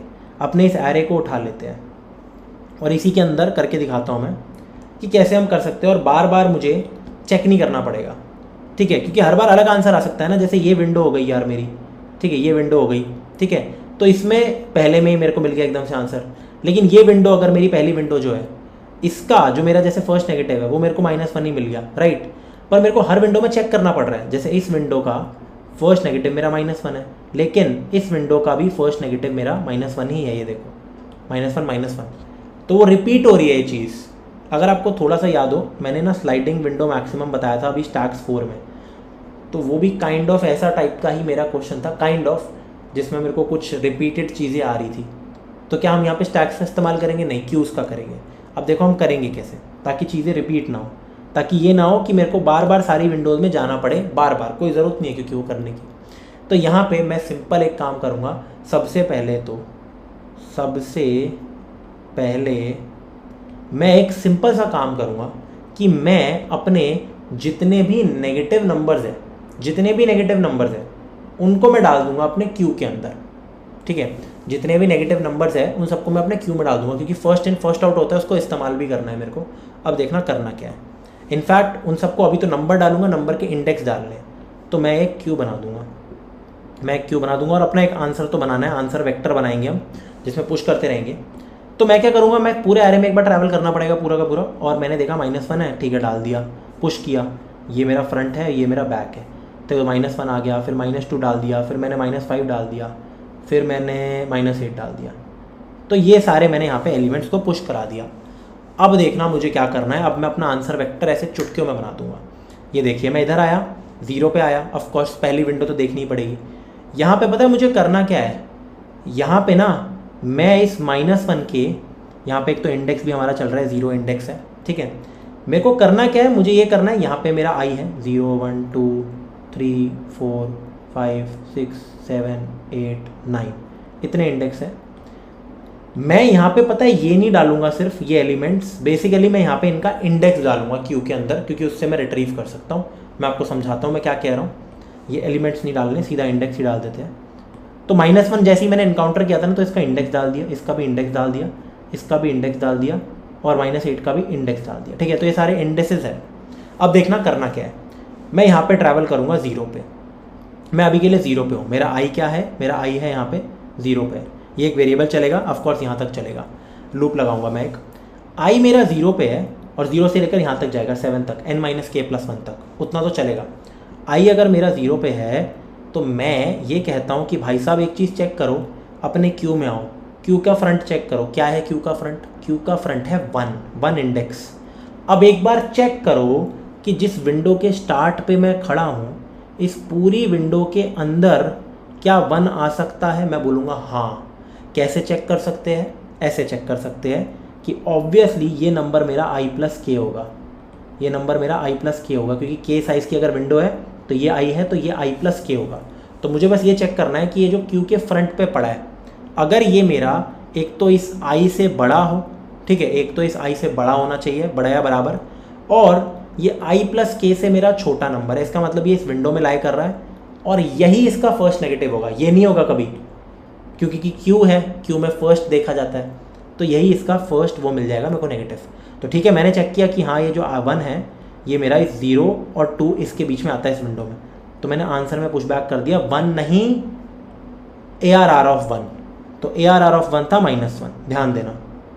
ठीक है, अब मैं आगे बढ़ूंगा, अपनी विंडो को आगे बढ़ा दूंगा, समझना।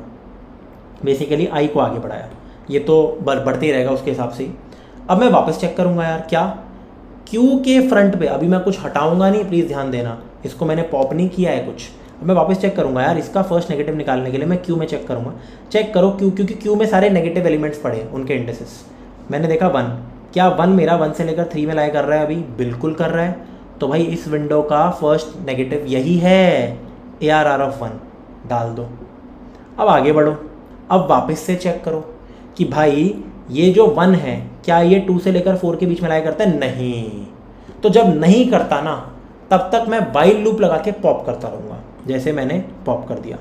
अब मैंने वापस चेक किया, जो 2 है क्या ये 2 से लेकर 4 के बीच में लाई करता है? यस करता है, तो यही इसका फर्स्ट नेगेटिव होगा, मतलब ARR(2) -2। तो यहाँ पे डाल दो -2 और अपनी विंडो को आगे बढ़ा दो।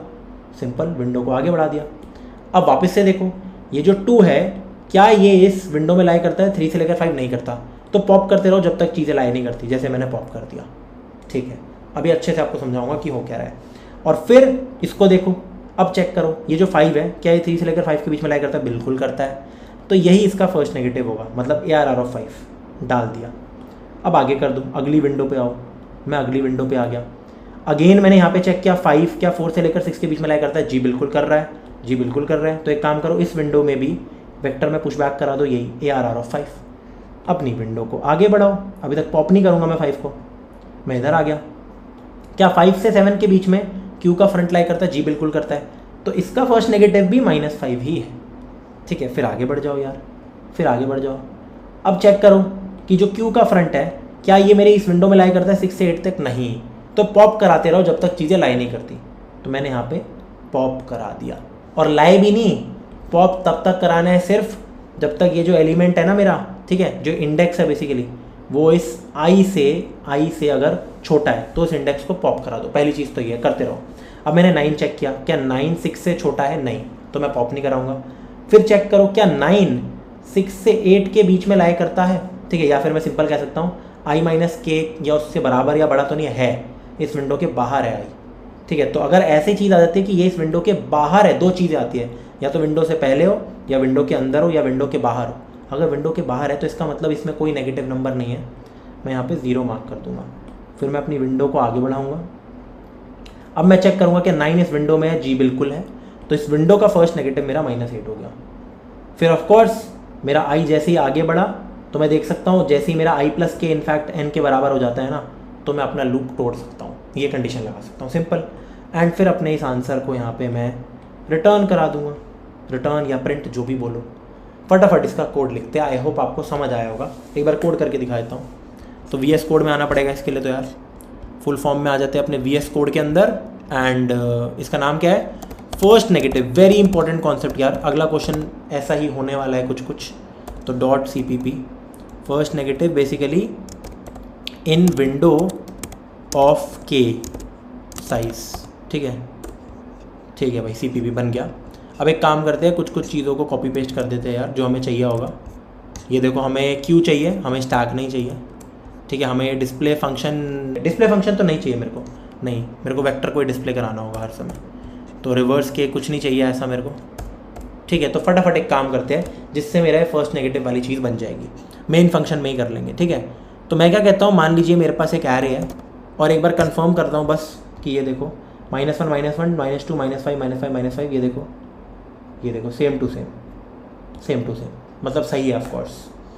आगे आते हैं और मैं आपके सामने एरे लिखता हूँ। सबसे पहले तो एरे क्या है मेरा, 0 -1 -2 कुछ भी लिख सकते हो वैसे तो, आपकी मर्ज़ी यार। ये लो इंट ARR। ठीक है भाई, तो 0 या फिर कोई भी नंबर लिख लो यार, 3 लिख दो, -1 या -4 लिख दो, मर्ज़ी आपकी। ठीक है, मैं लिख देता हूँ फिर यहाँ पे -7, फिर मैं यहाँ पे लिख देता हूँ कोई भी नंबर 3।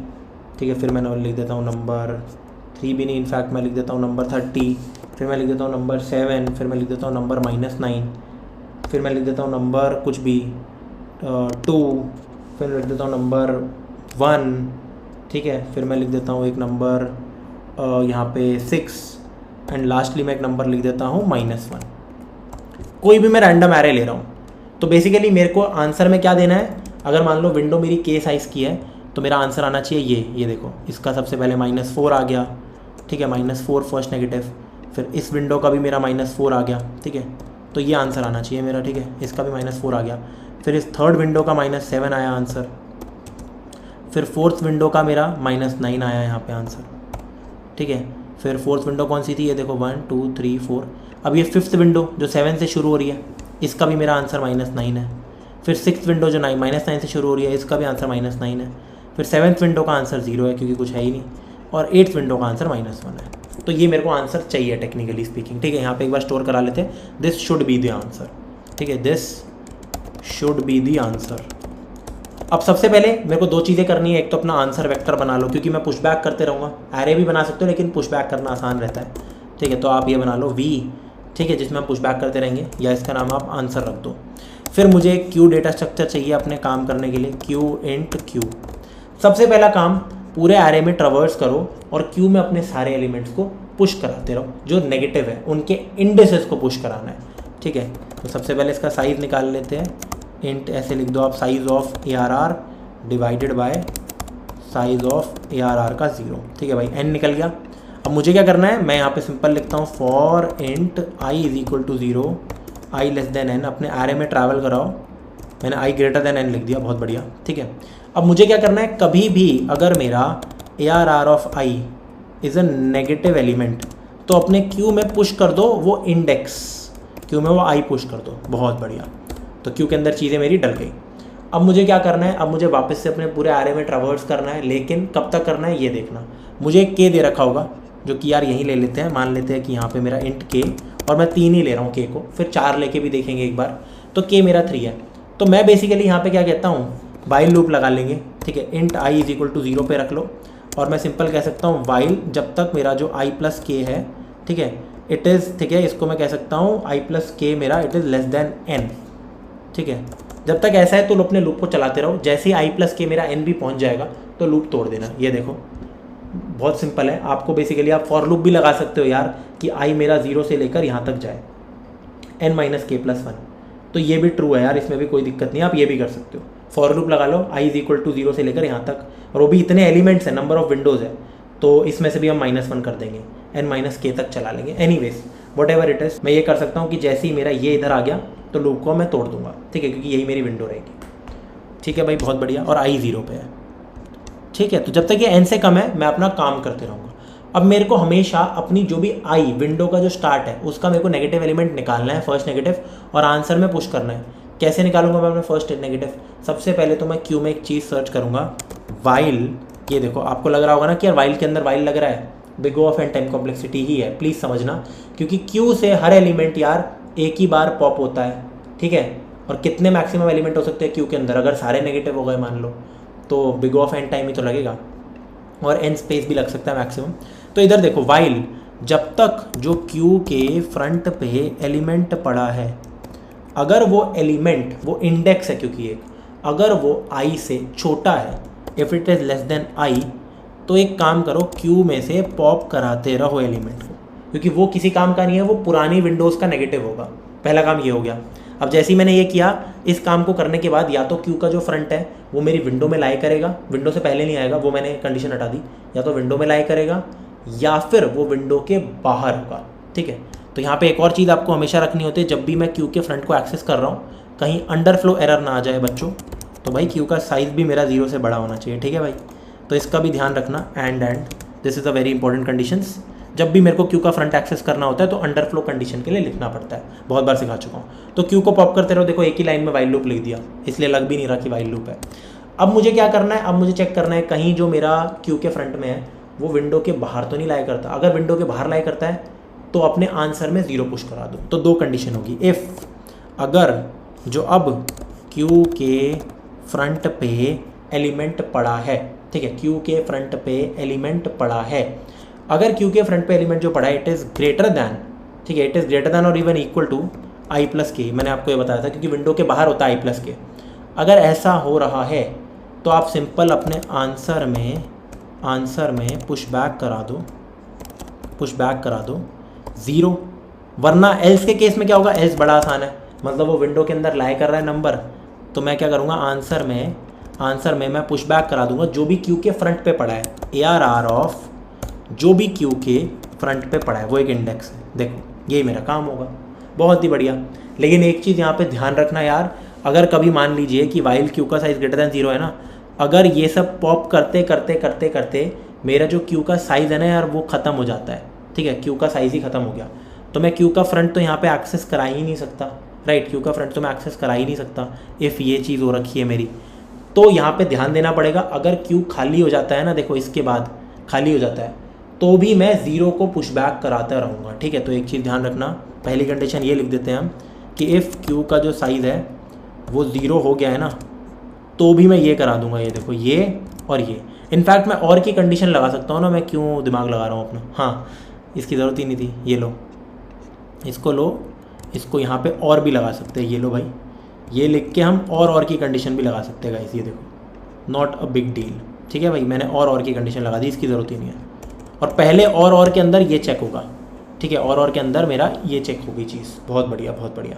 अगर साइज़ मेरा पहले 0 हो गया तो यहीं पे चेक हो गया। ठीक है, सही है, सारी चीज़ें हो रही है। देखो आंसर डॉट पुश बैक, कोई दिक्कत ही नहीं है इस कोड में। चलो रन करके देखते हैं एक बार, अपने आंसर को भी प्रिंट करा देंगे। आंसर को कैसे प्रिंट करा सकते हैं, एक तो हम जब मैंने ये प्रिंट कराया था ना यार, अपना नॉर्मल एरे प्रिंट नहीं कराया ना मैंने, चलिए अपना नॉर्मल एरे भी प्रिंट करा देंगे। ठीक है, i is equal to 0, i less than n, i plus plus, यहाँ पे हम लिख देंगे cout ARR of i and ये, एंड फिर हम लिख देंगे सी आउट ENDL। फिर एक काम करते हैं, सेम टू सेम हम करते हैं copy paste, i less then answer dot size, ठीक है, और हम यहाँ पे आंसर ऑफ i प्रिंट करा देंगे। रन करते हैं, देखते हैं क्या सही आ रहा है नहीं आ रहा है, and it is taking some time. All right, एक गलती मैंने यहाँ पे कर दी, कौन बताएगा, ये टाइम लिमिट एक्सीडेड का एरर आ जाएगा, सेगमेंटेशन फॉल्ट, बंद करते हैं इसको। ठीक है, गलती क्या हो रही है भाई, i को प्लस प्लस भी तो करो, अपनी विंडो आगे भी तो बढ़ानी है काम करने के बाद, बताओ ये काम ही नहीं किया मैंने, विंडो को आगे बढ़ाना है। अब रन करते हैं, तो अब चल गया देखो, ठीक है, देखो सारा चल गया। पहली बात तो देखो ये पूरा का पूरा एरे प्रिंट हो गया मेरा, कर दिया। और एक बार ये चेक करो, -4 -4 -4 -7 -4 -4 -7 -9 -9 -9 -9 और यहाँ पे है 0 और यहाँ पे है 0, लेकिन ये -1 प्रिंट नहीं हुआ। ठीक है, -1 क्यों पुश बैक नहीं हुआ, कमाल की बात है, -1 लास्ट में मेरा पुश बैक क्यों नहीं हुआ। चलिए देखते हैं, मैं इस विंडो में आया हूँगा, वाइल i प्लस के इज़ लेस देन n हो रहा है ना, हाँ तो ठीक तो है, ओके, कोई दिक्कत तो नहीं होनी चाहिए। ये देखो गाइस, एक चीज़ रह गई मेरा यहाँ पे ना, -1 रह गया लास्ट का, ये देखो -1 भी आना चाहिए था क्योंकि इस विंडो का फर्स्ट नेगेटिव मेरा -1 है। तो क्या ये कभी चेक नहीं हुआ क्या, ये ऊपर चलाते एक बार लूप, ठीक है, मैंने भरा तो ढंग से है, अगर नेगेटिव है कोई दिक्कत नहीं है। और अगर देखो क्यू का साइज़ मेरा 0 से बड़ा रहता है, जो कि रहेगा, ठीक है, क्योंकि क्यू के अंदर तो ये एलिमेंट रहेगा ही ना एनीवेज। और फिर क्या है, ठीक है भाई, अगर क्यू का फ्रंट जो है वो मेरे आई से यहाँ पे पर्टिकुलर आई से छोटा है, हाँ तो मैं तब तक पॉप कराते रहूँगा, कोई दिक्कत नहीं है। फिर अगर क्यू का साइज़ 0 है, या फिर अगर मैं लिखता हूँ क्यू के जो फ्रंट पे पड़ा है it is greater than equal to I plus K, ठीक है, मतलब विंडो से बाहर लाई करता है, ठीक है, तो यहाँ पे 0 को पुश बैक कराना है, और एल्स आंसर में पुश बैक कराना है मेरे को हमेशा ARR ऑफ फ्रंट, ठीक है, क्यू का एक ही एलिमेंट बचेगा। हाँ क्या दिक्कत है यार, यहाँ पे लेस देन इक्वल टू लिखूँ? आई डोंट थिंक सो, नहीं यार, हाँ अब तो सही आंसर आ गया।